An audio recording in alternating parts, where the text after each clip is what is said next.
السلام عليكم ورحمة الله وبركاته.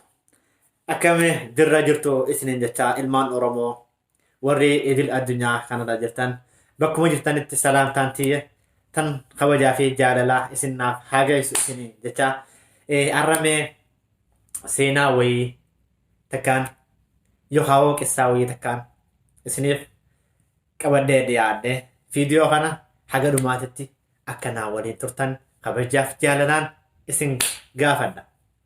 Seenaan akkana jetti. Gurbaa tokkotu karaa deemu jira. Gurbaan kun yeroo hojii barbaada yookaan dalagaa barbaadaaf karaa deemaa jira.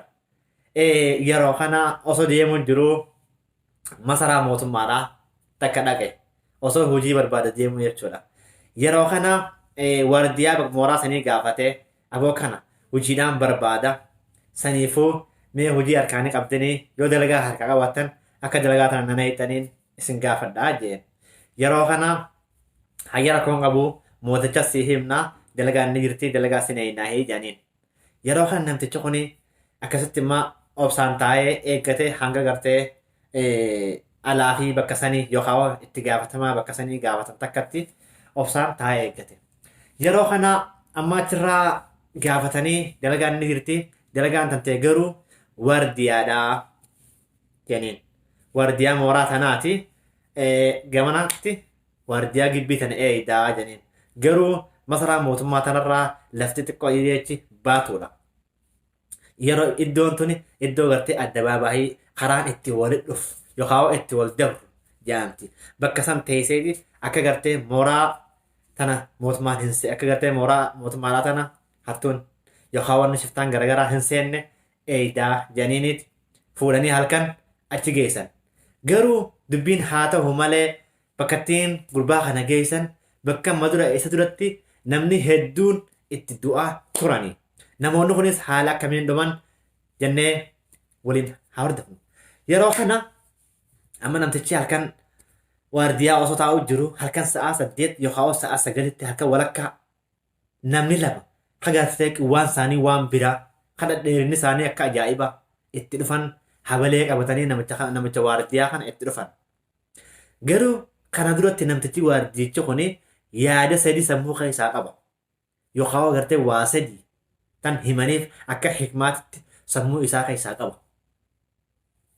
Yeroo kana itti dhufanii namni isaan lameen kun akkaan gurguddoodha akkaan humna qabanii tokko gurraacha ittiin akiraa fokkotaa namaati. Inni kun immoo bareedaa ittiin akiraate jechuudha. Bareedaa namaa yoo jedhan isa santu bareeda. Inni kunis fokkotaa namaa yoo jedhan isa santu fokkota.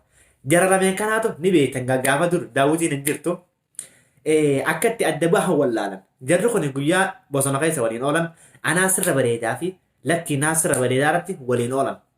Yeroo kana achii kaanii dhufanii waardiicha kana dhufan.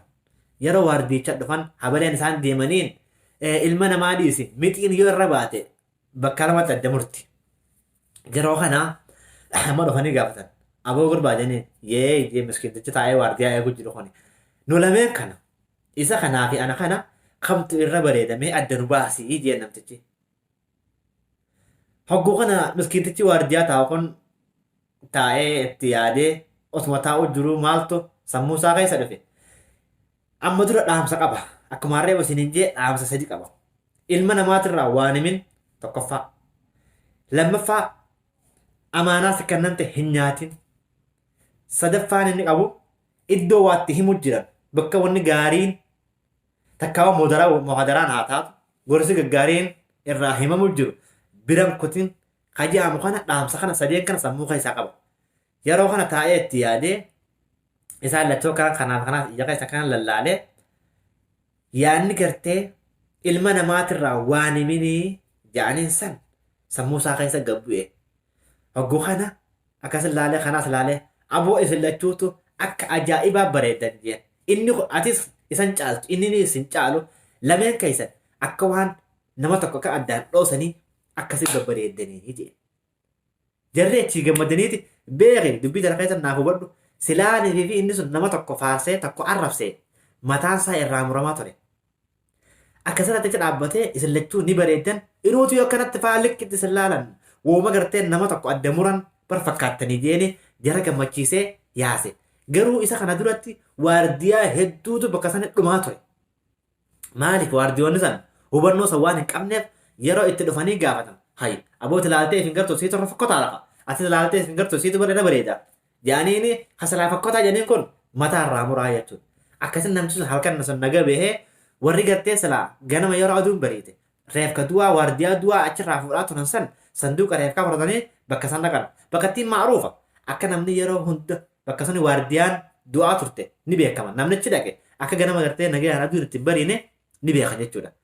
Sanduuqa reefkaa fudhatanii dhaqan yeroo dhaqanii namtichi fayyaa qaba ajaa'ibanii aboo akkamitti baate akkamittiin du'inii bakka tana barsiisuu duratti waardiyaa hedduu asii dhabnee nama ajjeesuus hin beeknu halkan gisee bakka tana waardiyaa ta'aa bulee ganama du'aa isaa kun sanduuqa kanaa akkasii dhufnee fuudhaa turre ati garuu akkamiin lubbuun teessi baatee jeen hogguu kana jeen namtichi amma ajaa'ibanii dinqisiifatanii fuudhanii masaraa mootummaa geessan mootummicha dura kaayanii wajji haaseessan aboo janiin atiin kun bakka tana waardiyoota hedduun itti dhabe namoota meeqaasii wareegame ati akkamiin najaa baatee jee gaafate.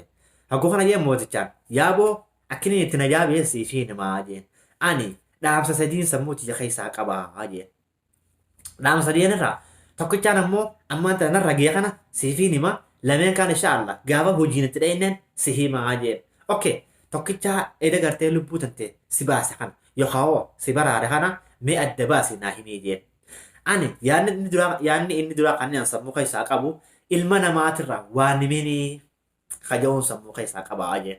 Ilma namaatirraa waan himin jechuu kanaaf sammuu keessaa qaba saniifiin nagabee jara isaan lama kan akkamiin humna qaban kan dheerinni isaanii waan biraa kan habaleen isaanii waan biraa santu edana dhufee naan jee aboon lameen kan kamtura bareedaddin waata naan jeani saniifuu yaada gartee ilma namaatirraa waan himin ilma namaa waa himiif malee ilma namaatirraa waan himin yaada jiru kanaatu sammuu tiyya keessatti na idees bu'ee jee saniifiin isin lachuu tuubuu ni babbareedan ati isan caaltu inni isin caalu inuutu wal fakkaatan lakku fakkaatanii jeenitiin akkasii jara gammachiisee deebise. Kanaafi jarri na dhiisanii akkasii nagayaan bulee jeen.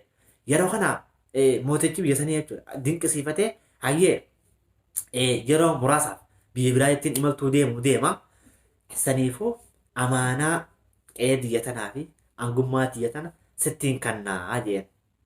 Qe'ee haaskaa kiyyaa fi angootiyaas siin tarakkabsiisa hangaan bakka san dhaqee dhufutti akka amaanaa tana naaf jabeessisuun kabajaaf jaallaan si gaafa dhayeeni tarakkabsiisee amaanaa kunoo maatiin tiyyaas angoon tiyyaas kunoo kursiinis taa'e hangaan dhufutti amaanaa jabeessi jeeni karaa biyya biraa kote. Yeroo inni ka'ee karaa biyya biraa kotu inni kuni xiqqoo bubbule. Yeroo inni karaa torban takka bubbulu achirraa amma haati mana isaa tuni haati moototti tuni haati manaa moototti tuni xiqqaa nama mokkorti akkuma qissaa Nabi Yuusufi. Yeroo kana jaartiin mootichaa tun itti dhuftee gurbaa kanatti aboo akkana badiina dalgeette. Yaa boolakki ani amaanaan akka namtan isinis atis ilmaan keetiis akkasuma wajjin masaraan mootummaa tunis amaanaan akka namtan waan taateef ani lakki amaanaan akka namte hin balleessu ni wareegama malee jeeni murteesse. Yeroo kana nama achirraa haati mana namicha haati gartee manaa jaartiin mooticha kana baay'ee takka yaaddoo itti namtichi kun yeroo gartee mootiin kun dhufe yookaan bulchaan yookaan abbaan mana kiyyaa kun yeroo dhufe na himee na halaa kun oolu abbaan mana kiyyaa waan taateef mala tokko dhawachuun qabaa jettee teessee itti yaadde yeroo abbaan mana siidhaa karra ol seenee dhufee gattaa'e boochee lafaan ittumtee akka malee boochee namicha garaa raafte intal maal taate haadha mana kiyyaa maal taate jeen bar namtichi ati amaanaa nutti kannatee deemte kan gartee mootummaan ta'e amaanaa itti kannatee deemte badiinsi dalaganaan jeetiin akkasii bardidee badiina dalaguu gahee jeen intal namtichi kun moo'ee namtichummaan kun namticha kanaa badii dalagaa ani lakkii waan ja'u jeen duba anaa dalagaa anaa haadha mana kiyyaa badii dalagaa itti ani beektan kaa'ee walitti haa goggoote. Sanaaf duuba akkam godhuu wayyaadhaa jeen namtichi kun nama bira kabajaa qabu tokko namaan amaanaa jeetti kanne tokko mee akkamtu godhuutu wayyaadhaa jeen. Hogguu kana jetteen ajjeesu qabnaa jennaan ajjeesu qabnee ta'ee meetu akkamitti ajjeemna an namicha kan dura dhaabbadde waa dha'een ajjeesu akkamittiin ajjeesaa mee na wajjin mala dhahii jeen. Yeroo kana jetteen akka itti deemu salphaadhaa miti jetteen waraana keenya isa gartee bakka kasii san jiru sanit dawwalleeti halkan keessa nama sa'aa tana dhufu yookaan sa'aa jaha booda sa'aa jaha hanga sa'aa torbaa halkanirraa nama sa'aa tana achitti naannawa keessa dhufu mataa irraa muraa ajjeesaa yennaani isa immoo sa'aa jaha fi sa'aa torbee gidduutti meeshaa wayii takhanineeti naannawa san ergina yeroo inni meeshaa tana fuudhee karaa deemu jiru bakka san dhaqee haa achitti ajjeesanii jettee achirraa mallee kun namichaafis tahee jara gartee waraana iddoo san jiru dawwalanii aboo nama sa'aa tana sa'aa kanaa booda nama naannoo keessan dhufu ajjeesu qabdanii jeen. Okkee yee waraanni qophaa'ee bishii qabatanii taa'anii eegan. Yeroo kana meeshaa itti kannanii isa meeshaa kana bakka kanaa geessii jedhanii itti kannan. Osoo deemaa jiruuti maal dhaqe namichi kun maaliif dhaqe? Iddoo gartee waltajjii wanni gorsi babbareedaa irraa deemu jiru lafti sun halkan keessa nama dirree takka keessa wal ga'ee akkana gorsa bareedaa walii dhaamu jiru osoo deemu jiru bira ga'e inni miskiinni quban qabu jira kana guutuu waan isaaf qopheessan kanaaf du'a isaaf qopheessan kanaaf quban qabu inni kanaaf gaa osoo deemu jiru bakka tana dhaqe hogguu dhaquu uummata gartee iddoo takka keessa lafa dachii dirree keessa wal ga'ee gorsa gaggaarii waliif himu jiru kana yeroo argu ammallee yaadate bakka gorsi itti deemu jiru bakka gartee wanni gaggaarii itti deemaa jirtu bakka gorsi bareedaa itti deemu jiru biram kutiinii haja'aniin san sammuu isaa keessatti dhiyees buute hogguu kan dhaamsa naa dhaaman san akkamittiin dagadha qooda irraa fudhachuun qabu gorsa kanarraa jee karaa deemu jirurraa maqee bakka san dhaqee uummata bira gattaa'ee gorsa isaan gorsaa jiran kanarraa qooda fudhachuu jammare. Yeroo kana haati manaa namticha sanii jechuudha jaartiin yookaan jaartiin mootichaa mee namticha kana akka ajjeesanii laalaa jettee kaatee jala buute. Inni namticha karaarraa maqeeti gorsa dhageeffachuu jira. Isin garuu kotte karaa waraanaa laftii halkan qasham jechaati mee du'aasaa bakka itti ajjeesanii laalachaa deemaa osoo deemuu jirtu waraanuma ifii dawwaltee fi gartee nama kanaa kan isin dhufu eeggadhaayii jetteen kana walakkaa seente shab jettee waraanni duraan dhaamsa dhaamameef waan taate jaartiin mootii gaa karaa kana sa'a kana jaartiin mootii dhuftee asitti deemtii namni sammuu qabu hin jiru waan ta'eef osoo isin dukana keessa mee du'aasaa eessatti ajjeesan jettee deemaa jirtu qabanii isiirraa mataa dabarsanii isii ajjeesanii jechuudha. Kanaaf gaa obboleeyyan kiyya qaqqaali gabaabumatti isinitti illee dheeraa dhiifamaa kanammoo yeroo kanaa na wajjin hanga sa'a kanaa na waliin turte galatoomiin siin jaa. Kanaaf obboleeyyan kiyya qaqqaali wanni asirra keessatti isiniif ibsuu barbaadu ilma namaatirraa waan himin jechi jedhamu sanis gurbaa salaan lubbuun isaa achi baasu sanis dhiifama. Gurbaa salaan lubbuun isaa achi baatee halkan dura achi duusan ilma namaatirraa waa himuu dhabuun isaa lubbuu isaa isa oolchite. Sanaafuu waan isin jechuu barbaada ilma namaa itti dhiyaadhu waa itti himi malee warraan himin. Inni kun bakka gorsi itti deemu jiru san silaa gartee bakka san maqee gorsa san dhageeffachuu baate.